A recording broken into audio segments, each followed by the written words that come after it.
네, 여러분 안녕하세요. 여러분과 열심히 사회 공부하고 있는 저는 이미정이라고 합니다. 자, 여러분 열심히 공부하고 계시는 거 맞으시죠? 자, 그래서 이번 시간에도요, 적중 예상 문제 300제 계속 이어서 진행해 보도록 하겠습니다. 자, 바로 출발할게요. 자, 보시면 이제 26번 문제입니다. 자, 다음은요, 열대 사바나 기후 지역에 대한 설명입니다. 자, 밑줄진 가에서 라 중에 옳은 것을 모두 고르래요. 자, 열대 기후 중에서 사바나? 열대 우림 있고 열대 사바나가 있죠. 자, 우림 같은 경우에는 기온이 높으면서 비가 굉장히 자주 내리죠. 그러니까 매일매일 막 스콜이라고 하죠. 한낮에 쫙 뿌리는 이러한 특징이 나타나는 기후가 열대 우림이라면 열대 사바나 기후 같은 경우에는요. 자, 1년에 한 절반 정도는 비가 오고요. 절반 정도는 비가 잘 오지 않는, 즉 뭐가? 그렇죠. 건기와 우기가 뚜렷하게 나타나는 기후입니다. 그래서 이들 같은 경우에는 이제 건기 같은 경우에는 풀이 잘 안 자라겠죠. 예, 우기 때 자랐던 풀들이 누렇게 그렇게 변화할 수가 있는 그러한 특징이 나타나고요. 자, 그래서 키가 작은 풀과 울창한 숲, 울창한 숲이 형성이 되는 거는 언제예요? 자, 이들은 울창한 숲이 형성이 되는 거 열대 밀림이고요. 자, 사바나 기후 같은 경우 풀들도 길어요. 예, 그래서 그 내용 자체가 틀렸고요. 야생동물이 살기가 좋대요. 그래서 동물의 왕국, 그죠? 그래서 여러분들이 이 열대 사바나 기후 지역의 관광지 같은 경우에는 이런 다양한, 그죠? 동물들이 사는 지역에서 이제 뭐예요? 국립공원이 나타나고 그러면 여러분들이 사파리 관광을 할 수 있죠. 그죠? 그래서 뭐 세렝게티 국립공원 뭐 이런 식으로 해서 이렇게 동물들이 많이 볼 수 있습니다. 자, 그리고 열대고산이 아니고요. 이들은 사바나라고 얘기했죠. 자, 그래서 정답은 뭐예요? 가다 해서 2번. 그죠? 2번 체크하시면 되겠습니다. 자, 다음 문제 갑니다. 자, 남부 유럽을 여행한 친구들의 대화래요. 자, 바르게 설명한 친구는 누굴까요? 라고 했네요. 자, 남부 유럽이라는 데는 에스파냐, 그 다음에 뭐 포르투갈, 그 다음에 뭐 그리스, 이탈리아 이쪽에 있는 나라들이 되는데요. 자, 이 남부 유럽 같은 경우 기후적으로 뭐예요? 여름에는 어떠한 기후가 나타나냐면 여름에는 고온하면서 건조해요. 그리고 겨울에는 온난하면서 수비운한. 자, 이러한 기후를 우리가 무슨 기후라고 합니까? 라고 한다면 이들을 지중해성 기후라고 얘기하죠. 자, 이 지중해성 기후는요, 여름과 겨울의 기온차가 큰, 자, 그래서, 기온차가 크진 않아요. 잘못했네요. 그래서 여름과 겨울의 기온차가 그다지 크지 않으면서, 자, 이들은 강수량의 차이가 좀 나타나죠. 여름보다 겨울에 비가 내리는. 그러니까 이게 강수량이고 이게 기온이잖아요. 꺾기 막강. 그랬을 때 여름이 기온이 높으면서 여름에는 비가 안 오는 약간 이렇게 다이아몬드형 모습을 나타내는 기후 그래프가 남부 유럽입니다. 자, 그러면 자, 이들 한 소리는 뭐라 그랬냐? 여행 내내 비가 내려서 우산이 필요했어. 자, 늘 비가 자주 내려요. 여행하는 내내 비가 내렸대요. 자, 이거는 무슨 기후예요? 서부 유럽의 서해양성 기후가 되는 거죠. 자, 그 다음에 낙타를 타고 별을 보러 사막을 가로질러 다니까 뭐 이랬대요. 자, 그럼 무슨 얘기예요? 자, 이들은 낙타, 사막, 이거는 뭐예요? 건조기후, 사막기후에 관한 얘기가 같아요. 자, 그 다음에 눈으로 만든 조각상을 전시한 도시를 구경했지. 자, 눈이나 얼음과 관련된 축제를 많이 하는 것은 냉대기후 쪽이 되겠죠. 자, 그 다음에 맑은 하늘, 해변의 강렬한 햇볕이 인상적이어서 최고의 여름의 왕이었어. 자, 무슨 얘기예요? 여름에 굉장히 어때요? 햇볕이 뜨겁고 비도 별로 안 오고 이러니까 관광하기도 굉장히 좋잖아요. 거기에다가 또 뭐예요? 그 고대 문명들도 많이 발생한 지역이기 때문에, 그죠? 고대 국가들이 많이 발생한 지역이기 때문에 관광 유적도 많기 때문에 관광지로 많이 이용할 수 있습니다. 자, 그래서 몇 번이에요? 4번 태빈이.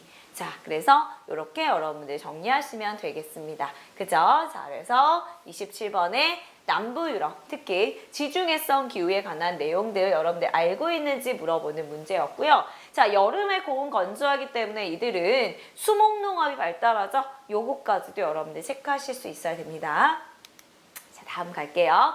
자, 밑줄진 부분에 가장 큰 영향을 준 기후 요인은 그랬어요. 적도 부근에 안데스 산지에 위치한 도시들은요, 연중 기온이 온화합니다. 산지에 위치한데 기온이 온화해요. 자, 무슨 얘기예요?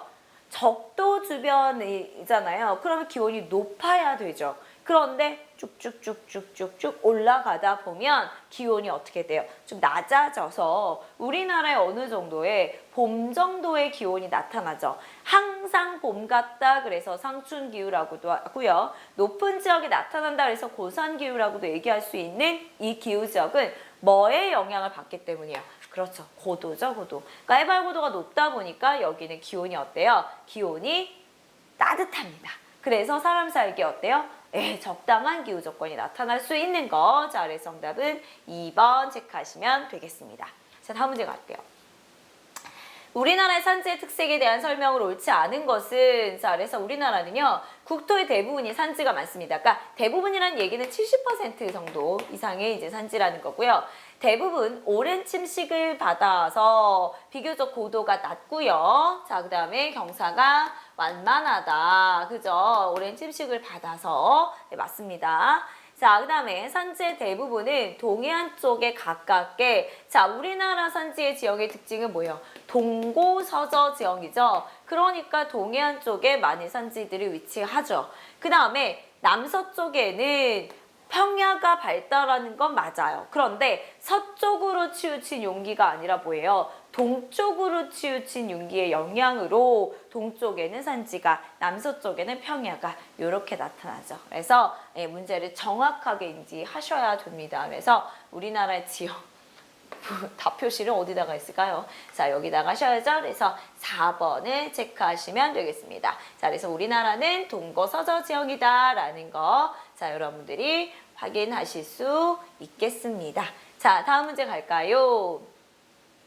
자, 갯벌에 대한 설명으로 옳지 않은 것은 이랬거든요. 자, 갯벌이라는 것은요, 우리 이제 해안의 뭐에 의해서, 퇴적작용에 의해서 만들어진 지역이 되죠. 그래서, 자, 특히 우리 갯벌 같은 경우에는 우리나라가 이제 동해안, 서해안, 남해안 이렇게 구성을 했을 때 서해안이나 남해안 쪽에 많이 나타나는 것을 우리가 갯벌이라고 합니다. 그래서 자, 이들은 밀물때는 잠겨 있다가 썰물때는 드러나겠고요. 소금을 만들기도 하죠. 그리고 각종 오염물질 정화시키는 역할도 수행합니다. 그런데 모래를 퇴적시켜가지고 석고를 만드는 것은 이건 갯벌이 아니라 동해안 지역에 뭐예요? 그러니까는 동해안 지역에 이 해안가 지역에 모래가 이렇게 쌓이다가 결국은 막혀버리는 이러한 것을 우리가 호수를 뭐라 그래요? 석고라고 하죠.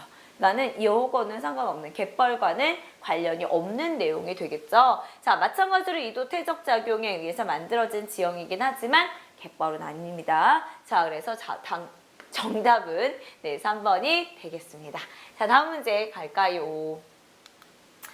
자, 다음 지역에 들어갈 자연재해. 자, 자연재해부터가 이제 4단원이 되죠. 자, 그래서 자연재해를 바르게 연결한 것은 그랬는데요.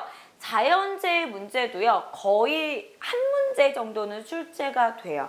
예, 안 나온 경우가 한 번 정도 있었던 것 같긴 한데 거의 다 출제가 됐었어요. 그래서 자, 자연재해는 기후와 관련된 자연재해가 있고요. 지형과 관련된 자연재해가 있다 그랬죠. 그죠? 그래서 자, 우선은 이렇게 둘로 나누고요. 뭐 홍수, 가뭄, 뭐 태풍, 뭐 이런 것들과 그 다음에 지진, 뭐 화산활동 이런 것들이 있는데 자, 이런 자연재해 중에서 지구 내부의 에너지가 지표로 나와서 땅이 갈라지고요. 흔들거린대요. 자, 땅이 갈라지고 흔들거리는 현상을 우리가 뭐라 그래요?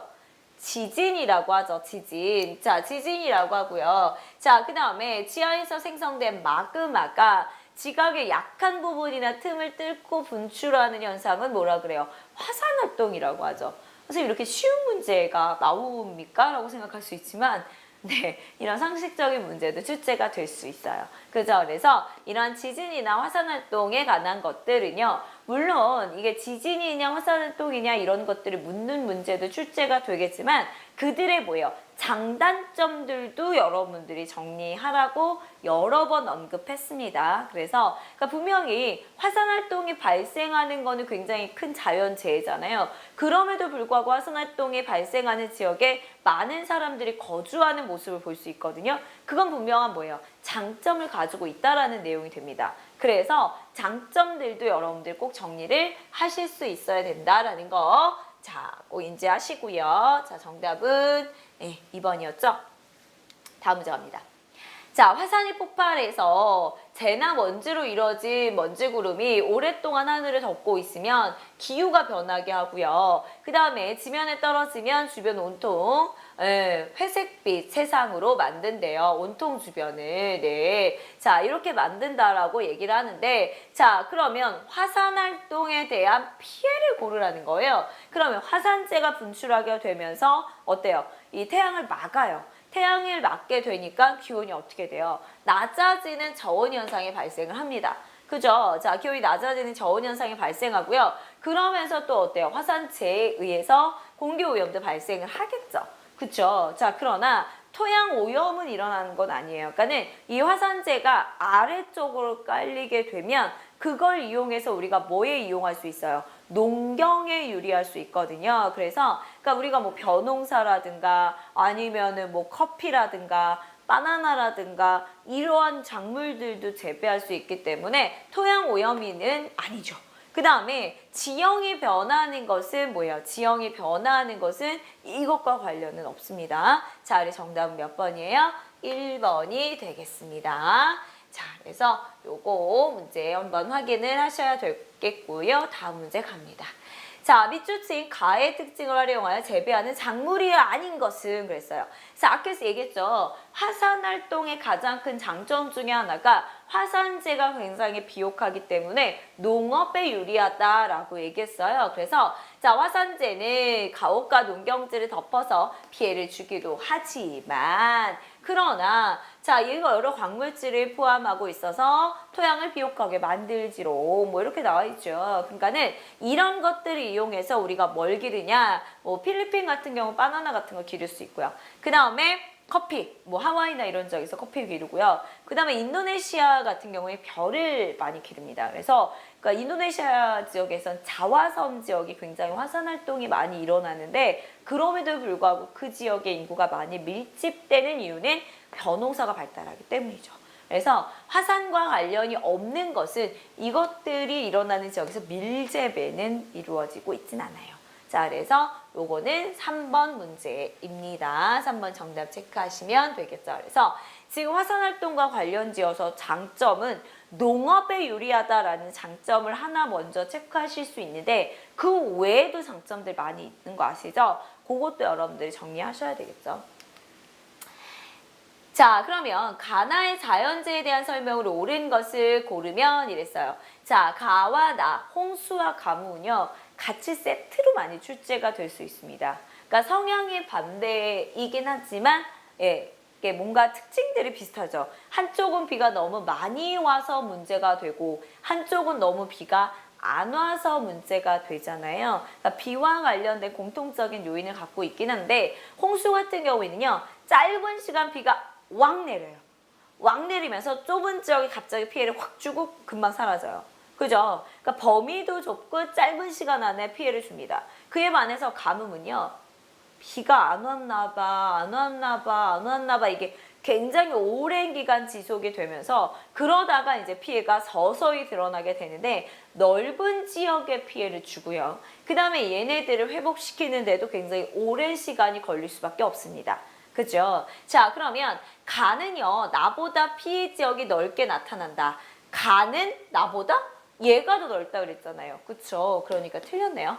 그 다음에 가는 짧은 기간 동안에 집중적인 강우로 발생한다. 맞죠? 자, 그 다음에 가는 인간 생활에 부정적인 영향만, 홍수가 부정적인 영향만 주는 건 아니라 그랬죠? 긍정적인 영향도 준다 그랬어요. 자, 나로 인해 식량 부족 문제가 발생하기도 한다. 자, 그래서 니은, 리을 몇 번이에요? 니은, 리을에서 3번이 정답이 되겠습니다. 그래서 홍수는요, 물론 여러 가지 단점도 갖고 있지만 장점도 있죠. 비가 안 왔었는데 비가 오면 뭐 가뭄을 해소시켜 준다더라. 그 다음에 또 더운 여름에도 비가 오면서 이제 어떤 더위를 막아줄 수도 있다더라. 뭐 이런 것들 있잖아요. 그런 것들도 여러분 좀 정리하세요. 그죠? 자, 그 다음에 이제 다음 문제 갑니다. 자, 그 다음에 홍수의 피해를 가져다 주기도 하는 대표적인 유형이기도 하죠. 사실은. 자, 열대 저기압이 되는데, 그러니까 열대기후에서 발생한 저기압이 중위도 지역에 이동을 해서 피해를 주는 거예요. 그래서 이 열대 저기압 같은 경우 우리나라에서는 뭐라고 부르면 돼요? 그냥 태풍이라고 해도 돼요.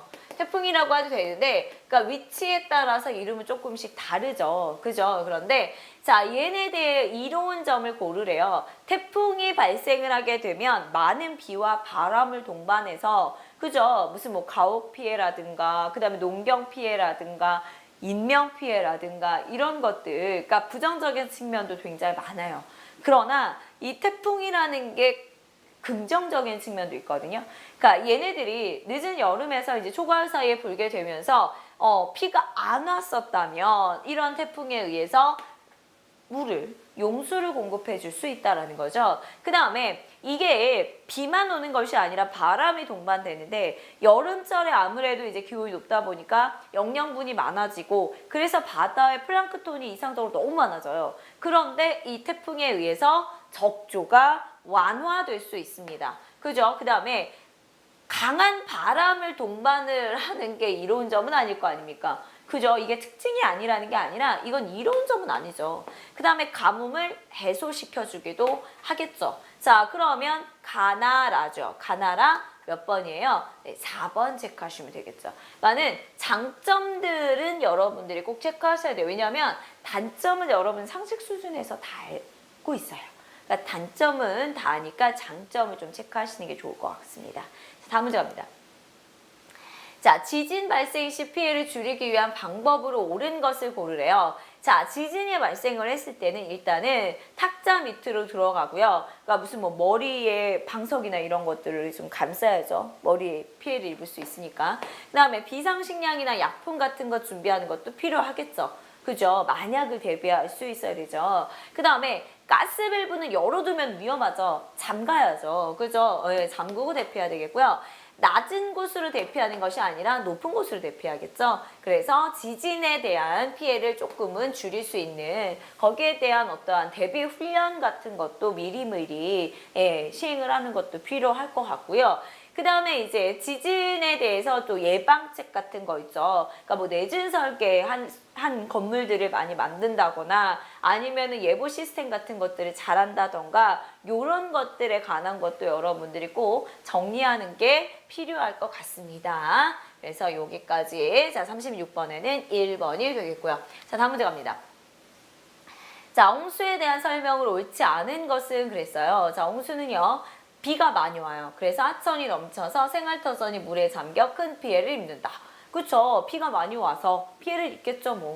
그 다음에 토양에 영양분을 공급해서 농업활동에 도움을 준다. 네, 맞습니다. 그 다음에 발생하는 지역에 따라 이름이 다른 건 홍수가 아니라 뭐예요? 열대저기압이죠. 그러니까 열대저기압 뭐 테이프, 그 다음에 허리케인, 윌리, 뭐 사이클론 이런 식으로 이름이 다르잖아요. 그죠? 그래서 이런 것들을 우리가 이건 홍수가 아니라 열대저기압에 관한 내용이 되겠고요.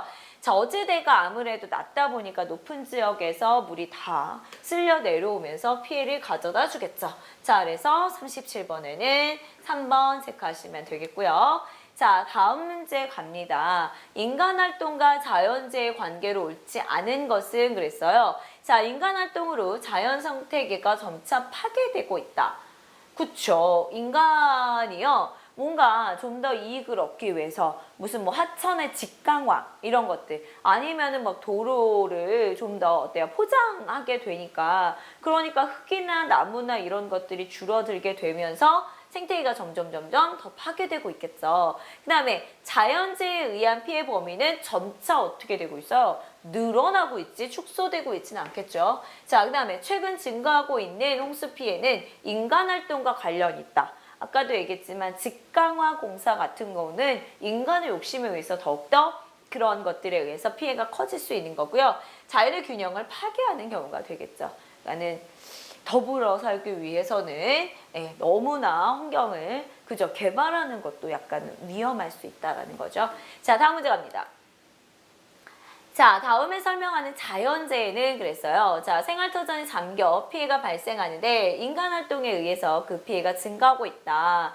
발생 원인으로는 하천 유역의 개발이나 포장도로의 증가, 산림 및 습지 개간 등이 있고요. 저수지 같은 걸 건설하거나 배수시설 같은 거 정비하게 되면 이거에 대한 약간은 피해를 좀 줄이는 예방 방법이 될 수 있다라고 나와 있습니다. 자, 이러한 자연재해는 뭐예요? 뭐죠? 홍수죠, 홍수. 그죠? 비가 너무나 많이 오니까 나타나는 자연재해가 되고요. 그럼 폭설은 뭡니까? 눈에 의해서 인간에게 가져다주는 피해가 되겠고, 가뭄은 뭐예요? 가뭄은 비가 안 오는 거고, 황사 같은 경우에는 우리나라 쪽에 이제 중국에서 그죠? 봄철에 바람이 불어오는데 그 안에 이제 먼지 같은 것들이 끼게 되면서 우리에게 여러 가지 피해를 가져다 주기도 하죠. 그래서 이런 것들, 그러니까 황사 같은 경우에는 물론 자연재해 쪽에서도 문제가 나올 수 있지만, 그러니까 우리가 전 지구적 차원에서의 환경 문제 여기서도 나타날 수 있어요. 그것까지 연결해서 여러분들 정리하시면 될 것 같고요. 자, 다음 갈까요? 자, 우리나라에서 홍수가 주로 발생하는 시기를 고르래요. 자, 우리나라는 언제예요? 봄철에서 가을철에서 봄철? 이때는 비가 안 오죠.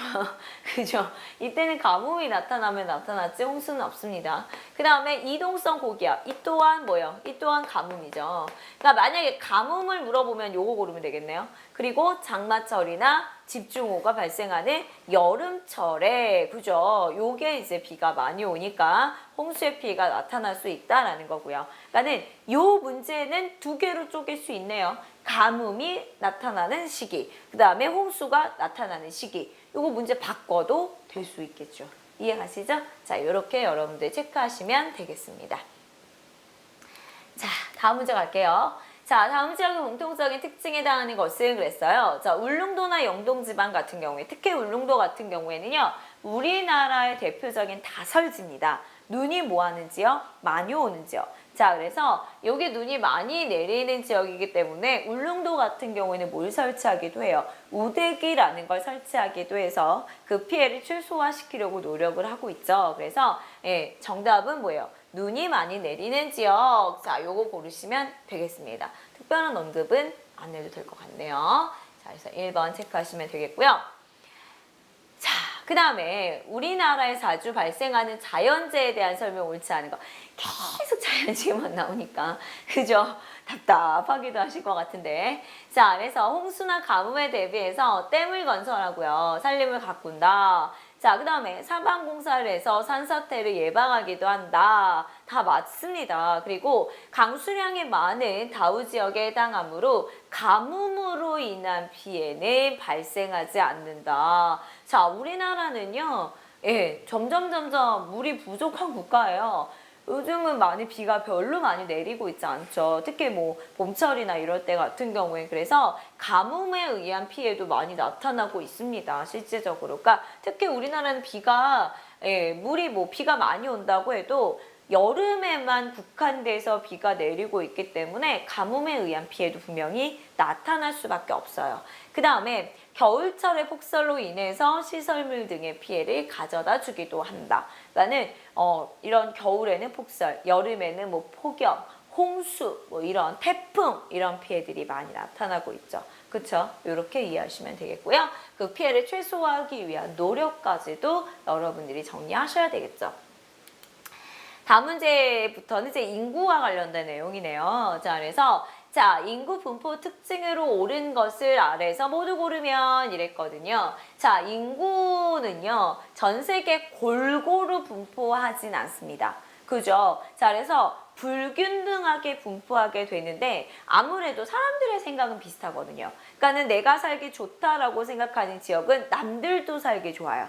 그러니까 그런 지역이 인구가 많이 밀집되어 있고 그 다음에 그에 반해서 인간 거주에 불리한 지역은 좀 희박하다라고 보시면 돼요. 자, 그러면 해안 지역보다 내륙 지역, 내륙이 왕래하기가 불편하잖아요. 해안보다. 그러면 해안 지역의 인구가 밀집하겠죠. 그죠? 그러니까 두 개가 바뀌었죠. 그 다음에 온대기후 지역의 평야 지역은 농업에 유리하잖아요. 그죠? 그리고 특히 이제 평야니까 교통도 좋고요. 그 다음에 또 뭐예요? 온대기후 지역이니까 기온도 따뜻하고요.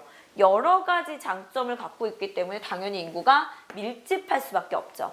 그 다음에 과학기술의 발달로요. 적도 부근이나 극지방 고산 지역이 인구가 이전에 비해서는 많이 살 수 있어요. 그러나 그렇다고 해서 인구 밀집 지역까지는 아직 아닙니다. 그죠? 요건 아직까지는 아니라는 거예요. 그 다음에 북위 20에서 한 40도 요즘이면 여기 정도 되면 아무래도 인구가 많죠. 중위도 지역이니까. 그죠? 자, 그래서 요거는 60까지도 포함을 시켜도 돼요. 알겠죠? 자, 그래서 정답은 뭐예요? 나라가 되겠죠. 나라에서 4번을 체크하시면 되겠습니다. 자, 이렇게 인구가 분포하는 것은 아무래도 중위도 해안 지역이 인구가 많이 분포할 수 있다라는 것까지 정리하시면 되겠네요. 자, 다음 문제 갈까요? 자, 인구가 분포하는 데 있어서 인구가 가장 많은 대륙과 가장 적은 대륙을 고르래요. 자, 인구가 가장 많은 대륙은 아시아. 그 다음에 뭐 유럽 이런 식으로 가겠죠. 그래서 가장 많은 대륙은 아시아가 되겠고요. 자, 가장 적은 대륙은 오세아니아 지역이 아무래도 동떨어져 있기 때문이기도 하지만 인구가 좀 적습니다. 그리고 특히 이제 호주 같은 경우에는 사막이 많이 분포하고 있잖아요. 그래서 인구가 좀 적은 그러한 대륙이다라고 보실 수 있겠죠. 자, 그래서 정답은 4번이었고요. 자, 그 다음에 이제 우리나라의 인구 분포와 관련지어서 나오네요. 자, 우리나라의 인구 밀집 지역을 고르래요. 우리나라는 어떠한 그 지역의 인구가 많을 수밖에 없냐면 과거에는 우리나라가 뭐 중심 국가였어요? 농업 중심 국가였죠. 그러니까 과거에는 농사 짓기 편한 남서부 평야 지역의 인구가 밀집됐다면 오늘날은 우리나라가 산업 중심의 국가입니다. 그러면 이러한 산업, 경제적으로 일자리를 창출시키기 좋은 대도시권에 이제 인구가 뭐예요? 밀집되어 있다라고 보시면 되겠죠. 자, 그러면 오늘날 우리나라 인구 밀집 지역은요, 산지 아니죠. 이 공업. 네, 산업이 발달하니까 인구가 밀집하겠죠. 서울을 중심으로 하는 수도권 인구 밀집하겠죠. 자, 그 다음에 광역시 지역. 네. 왜냐하면 도시가 많이 형성이 되는 지역이 일자리도 많고 교통도 편리하고 여러 가지 장점이 있으니까. 그러니까는 예전에는 자연적인 요인에 따라서 인구가 많이 밀집됐다면 오늘날에는 뭐예요? 이러한 인문사회적 요인에 따라서 인구가 밀집될 수 있습니다. 자, 그래서 정답은 뭐예요? 나다라 몇 번이에요? 2번 체크하시면 되겠죠? 자, 이렇게 보시면 되겠고요. 자, 다음 문제 갑니다. 자, 인구는요, 한 곳에서 다른 곳으로 옮겨가기도 하는데, 자, 옮겨간대요. 자, 인구가 뭐 한다라는 거예요. 이동한다라는 거죠. 그런데 새로운 거주지로 결정되는 곳은 사람들을 끌어들인대요. 자, 사람들을 끌어들이는 걸 우리가 흡인 요인이라고 하고, 그 다음에 사람들을 밀어내는 것을 우리가 배출 요인이라고 하잖아요. 그러면 흡인 요인에 해당하는 것을 고르라는 거예요. 자, 이 지역이 훨씬 더 너가 살고 있는 기존의 지역보다 훨씬 더 좋다. 일로 와. 이런 개념이잖아요. 그럼 어떨 때 일로 와가 되겠어요? 어떨 때? 일자리가 많을 때. 그죠? 그리고 또 뭐예요? 임금이 높아야죠. 낮은 임금이 아니라. 그 다음에 의료시설이나 교육시설이 풍부해야죠. 그 다음에 뭐예요? 쾌적한 주거환경. 그죠? 그래서 가라가 되겠죠. 가라. 가라. 네, 3번 체크하시면 돼요. 반대로 얘네들은 뭐가 돼요? 배출 요인이 되는 거죠. 가세요. 여기 별로예요. 뭐 이런 느낌이 되는 거죠. 그러니까는 긍정적인 요인이 흡인, 부정적인 요인이 배출. 요렇게 이해하시면 되죠. 자, 그러면 그렇게 되겠고요. 다음 문제 갑니다. 자, 인구 이동의 기간이 다른 하나는 이랬어요. 자, 인구가 이동하는 기간은요. 단기, 그 다음에 장기 뭐 이렇게 나눌 수 있겠죠. 그러니까 일시적인 이동이나 장기적인 이동으로 나눌 수 있는데 자, 여행이나 그 다음에 뭐예요? 단기 취업이나 유학 같은 경우에는 단기간의 인구 이동이 되겠고요. 이민 같은 경우는 뭐예요? 영구적 이동이 되는 거죠. 그죠? 그래서 기간에 따라서 하는 문제였으니까 요거는 굉장히 쉬운 문제였어요. 그죠? 그래서 이렇게 여러분들 정리하시면 되겠고요. 다음 문제 갈까요? 자, 세계 인구 이동에 대한 설명입니다. 옳지 않은 것은 그랬어요. 자, 세계적으로 과거에는 인구 이동이 그다지 많지 않았어요. 왜냐하면 교통이 발달하지도 않았고 그 다음에 농업 중심 국가니까 내가 상할터전을 옮길 필요가 별로 없었어요. 그런데 어떨 때 이동을 하냐라고 본다면 종교적인 이유에 따라서, 그러니까 종교적인 차별이나 혹은 과거에 이제 흑인 노예들이 이제 아메리카 대륙을 이동하는 이런 강제적인 이동 같은 경우만 세계 인구 이동이 있었다라는 거죠. 자, 그리고 오늘날에는 일시적인 인구 이동이 어때요? 증가하잖아요. 여행도 많이 다니고 그 다음에 어학연수도 가고 뭐 이렇게 되잖아요. 그러니까 오늘날에는 일시적인 인구 이동은 증가 추세죠. 자, 그 다음에 개발도상국의 선진국으로 이동하는 경우가 많죠. 왜? 뭐 때문에요? 경제적인 이유 때문에. 선진국이 아무래도 일자리도 좋고 임금도 좋고 하니까 선진국으로 많이 이동을 하겠죠. 그 다음에 교통의 발달로 인구 이동이 훨씬 더 활성화될 수가 있습니다. 자, 그래서 48번에는 몇 번이요? 2번 고르시면 되겠죠. 다음 문제 갈까요? 자, 인구의 국내 이동에 대한 설명을 옳은 것을 고르면 그랬어요. 자, 개발도상국에서는 2000년도, 그러니까 개발도상국은 이제 막 도시화가 되고 산업화가 되는 입장이기 때문에 2000년도 현상이 많이 이루어지겠죠. 우리나라 이제 1960년대 많이 이루어졌던, 그죠? 자, 그 다음에 선진국은요, 이제 다 도시화가 됐어요. 그러니까 좀 더 쾌적한 환경을 따라서 유턴이나 뭐 이런 것들, 역도시화 현상이 나타나죠. 자, 그 다음에 인구의 이 국내 이동 모습은요, 경제 발달 정도가 가장 중요해요. 그러니까 이 지역의 경제적인 뭐 일자리나 이런 것들을 구하기 쉬우냐? 뭐 이게 가장 중요하지 어떻게 관계 없습니까? 그죠? 자, 그 다음에 개발도상국에서는요, 쾌적한 환경을 찾아서가 이게 개발도상국이 아니라 누구죠? 네, 선진국이 되겠죠. 자, 그래서 가나 몇 번이에요? 1번 체크하시면 되겠습니다. 어렵지 않죠, 여러분? 그죠? 저만 어렵지 않은 거 아니죠? 여러분들도 어렵지 않으셔야 됩니다. 자, 다음 문제 갑니다. 자, 산업혁명 이후에 세계 인구가 급속한 증가와 관련된 내용으로 일치하는 것은 그랬거든요. 자, 의학 및 과학이 발달하게 되면 인구가 늘어날 수밖에 없어요. 수명이 연장이 될 수 있으니까 바로 연결되네요. 그래서 평균 수명이 연장이 되면 당연히 인구도 늘어나겠고요. 그 다음에 생활 수준, 경제적인 능력이 향상이 되면 인구가 당연히 늘어날 수 있습니다. 그러나 전염병이 발생하는데 어떻게 인구가 늘어나겠습니까? 그죠? 줄어들겠죠? 이거 문제가 상식 수준에서 정말 다 풀 수 있는 문제였습니다. 그래서 여기까지가 되겠어요. 여러분들 지금 계속 같은 단원에 대한 그 내용들을요, 여러 각도로 문제화되고 있어요. 그리고 앞에서도 우리가 언급을 했지만 그 기출문제를 통해서 이 퍼센트 비율에 따라서 지금 이거 문제 풀이를 하고 있으니까 여러분들이 그런 식으로 좀 접근을 하시는 게 필요할 것 같습니다. 알겠죠? 공부하는 요령일 수 있을 것 같아요. 자, 이번 시간은 여기까지 마무리하고요. 자, 여러분 복습 철저히 하시고 다음 시간에 만나 뵙도록 하겠습니다. 여러분 수고 많이 하셨습니다. 감사합니다.